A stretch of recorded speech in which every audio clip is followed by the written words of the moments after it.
भारतीय संविधान में एक ऐसा अनुच्छेद था जो 70 सालों तक बहस, पहचान और विवाद का केंद्र बना रहा। एक ऐसा प्रावधान जिसके बारे में हम सबने सुना तो है, पर शायद पूरी तरह से समझा नहीं है। तो आज चलिए हम मिलकर अनुच्छेद 370 की कहानी को परत दर परत खोलते हैं और समझते हैं इसके बनने से लेकर इसके हटने तक का पूरा सफर। अब इस कॉम्प्लिकेटेड सब्जेक्ट को समझने के लिए हमने अपनी बातचीत को 5 हिस्सों में बांटा है। सबसे पहले जानेंगे कि अनुच्छेद 370 आखिर था क्या, फिर वो कौन सी हिस्टोरिकल वजह थीं जिसने इसे जन्म दिया। इसके बाद 2019 में जो बड़ा फैसला हुआ उसे देखेंगे और इसका जमीनी असर क्या हुआ ये भी समझेंगे। और आखिर में बात करेंगे इसकी विवादित विरासत पर। तो ठीक है, शुरू करते हैं सबसे पहले और सबसे जरूरी सवाल से। आखिर ये अनुच्छेद 370 था क्या? तो देखिए, अनुच्छेद 370 भारतीय संविधान का एक अस्थायी प्रावधान था। और ये जो शब्द है ना, अस्थायी, ये आगे चलकर बहुत बहुत इंपॉर्टेंट हो गया। इसका मेन पर्पस था जम्मू और कश्मीर को एक स्पेशल ऑटोनोमस स्टेटस देना। अगर आसान भाषा में समझें तो इसका मतलब ये था कि रक्षा, विदेश नीति और कम्युनिकेशन, इन 3 मामलों को छोड़कर केंद्र का कोई भी कानून राज्य सरकार की मर्जी के बिना वहां लागू नहीं हो सकता था। तो सवाल ये उठता है कि आखिर भारत के किसी एक राज्य के लिए ऐसे स्पेशल प्रोविजन की जरूरत पड़ी ही क्यों? इसका जवाब हमें मिलता है 1947 के उस दौर में, जब आप कह सकते हैं भारत का नक्शा बन रहा था। देखिए, इसकी कहानी शुरू होती है 1947 से, भारत की आज़ादी और बंटवारे के साथ। उस वक्त जम्मू और कश्मीर के जो शासक थे, उन्होंने कुछ खास शर्तों के साथ भारत में विलय के दस्तावेज पर दस्तखत किए। अब इन्हीं शर्तों को एक संवैधानिक रूप देने के लिए 1949 में बनाया गया अनुच्छेद 370। फिर 1952 में हुआ दिल्ली समझौता, जिसने केंद्र और राज्य के रिश्तों को और साफ किया। और बात यही नहीं रुकी, 1957 तक तो जम्मू और कश्मीर का अपना अलग संविधान भी लागू हो गया था।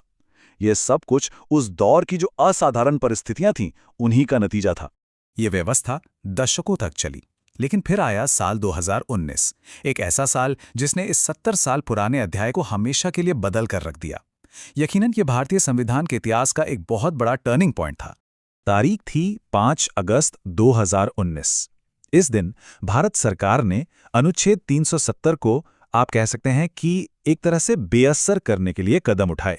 वाकई ये एक ऐतिहासिक दिन था जिसने इस अनुच्छेद के 70 साल के सफर को एक बिल्कुल नए मोड़ पर ला खड़ा किया। तो सवाल ये है कि ये किया कैसे गया?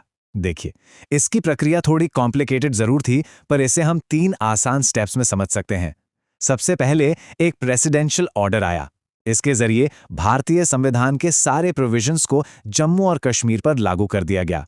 इसके बाद पार्लियामेंट ने एक प्रस्ताव पास करके इसे हटाने की सिफारिश की, और फिर बस इसी सिफारिश के आधार पर प्रेसिडेंट ने इसे बेअसर करने की आखिरी घोषणा कर दी। और इसी के साथ राज्य का जो स्पेशल स्टेटस था वो खत्म हो गया।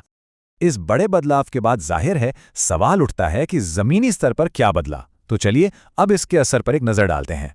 बदलाव बहुत ही बुनियादी थे, फंडामेंटल लेवल पे। जैसे पहले जम्मू कश्मीर एक स्पेशल ऑटोनॉमी वाला राज्य था, अब वो जम्मू कश्मीर और लद्दाख नाम के 2 यूनियन टेरिटरीज में बंट गया है। यूनियन टेरिटरी मतलब वो इलाके जो सीधे केंद्र सरकार के कंट्रोल में होते हैं। राज्य का अपना अलग संविधान था, वो खत्म हो गया। अब वहां भारतीय संविधान पूरी तरह से लागू है। कानून बनाने का अधिकार भी राज्य की विधानसभा से हटकर भारतीय संसद के पास चला गया। और एक और बड़ा बदलाव, जो स्थायी निवासी वाली शर्त थी, उसे भी हटा दिया गया। इसका मतलब अब कोई भी भारतीय नागरिक वहां बस सकता है, जमीन जायदाद खरीद सकता है। यानी संक्षेप में कहें तो राज्य का पूरा संवैधानिक और प्रशासनिक ढांचा ही बदल गया। और अब आते हैं इस कहानी के सबसे कॉम्प्लिकेटेड पहलू पर, इसकी विरासत पर। अनुच्छेद 370 को आखिर कैसे याद किया जाता है और क्यों इस पर आज भी इतनी बहस जारी है? देखिए, इस बहस के मोटे तौर पर 2 सिरे हैं। एक तरफ कुछ लोगों का मानना है कि ये अनुच्छेद भारत की एकता में एक तरह की रुकावट था और इससे अलगाववाद को बढ़ावा मिलता था। वहीं दूसरी तरफ कई लोगों का तर्क है कि नहीं, ये तो भारत और कश्मीर के बीच भरोसे की एक जरूरी कड़ी थी, एक ऐसा प्रोविजन जो कश्मीरी पहचान की हिफाजत करता था। तो सवाल ये है कि क्या इससे विकास रुका या सुरक्षा मिली? क्या ये एक पुल की तरह था या एक दीवार की तरह? इन सभी सवालों पर आज भी, जैसा हम जानते हैं, गहरे मतभेद हैं। और ये सब हमें एक बहुत बड़े सवाल पर लाकर छोड़ देता है। किसी भी ऐतिहासिक चीज की विरासत को कैसे देखा जाना चाहिए? क्या उसके बनने के पीछे जो मूल इरादा था उससे, या फिर जो उसका आखिरी नतीजा निकला उससे? ये एक ऐसा सवाल है जिसका जवाब शायद इतिहास और आने वाला वक्त ही दे पाएगा।